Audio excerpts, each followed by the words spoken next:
حيا الله اخواني، هذا مسجد الكوفة وهذا السياج مالته، لا واقع ولا الامام ظاهر ولا عبد، الدنيا مقلوبة، السياج واقع وهاي من علامات الظهور. اخواني الاعزاء، احنا باقين ننتظر العلامات وتاركين الامام. خو الامام موجود، احنا ليش ننتظر العلامات؟ زين الله عز وجل اذا يريد يظهر الامام بدون علامات، شلون نقول له والله تموا الامام بعد العلامات ما كاملة؟ اخواني لا يشغلوكم، لا يخلطون عليكم الاوراق.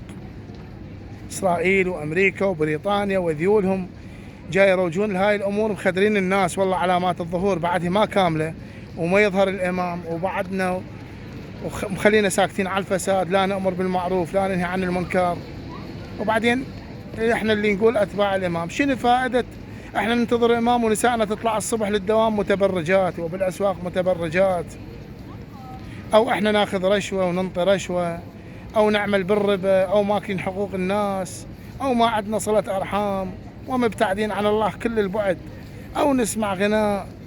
والله انا ذني اسويه ومنتظر الامام، بريء من كل واحد يجي الامام. اخواني الامام يريد ناس صالحه، ناس مؤمنه، ناس تامر بالمعروف تنهي عن المنكر، ما يريد عالم رايحه بغير عالم ثاني وملتهيه بملذات الدنيا. والله انا منتظر الامام، مو العدو وصلنا لبيوتنا، دخل الفساد لبيوتنا واحنا بعدنا والله منتظرين الامام. عم الامام موجود بس بسبب سوء اعمالنا ما جاي نشوفه.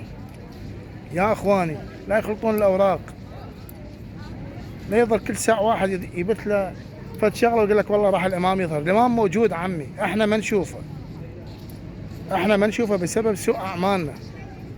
الصهاينه دمروا البلدان، امريكا واسرائيل وبريطانيا وسطوا لبيوت الناس، كل هدفهم هو تدمير الاسلام. ومثل ما جاي نشوف جاي يدمرون به، هاي النساء متبرجه والرجال تعمل بالحرام والعلاقات الغير شرعيه والمخدرات والفساد والكل ساكته. والله شنو منتظرين الامام؟ عمي الامام يريد يشوفنا احنا خوش اوادم، وبعدين الامام شو يريد؟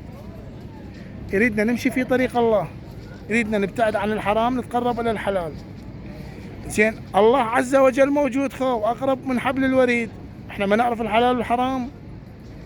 فيا اخواني الله يحفظكم، ترى الهجمه كبيره على الاسلام مو سهله، وردع هذه الهجمه هو شنو؟ نصلح نفسنا ونصلح عوائلنا. يا اخوان ما يصير، ترى الهجمه كبيره والله، وهاي كلها لتدمير الاسلام وجاي يدمرون به.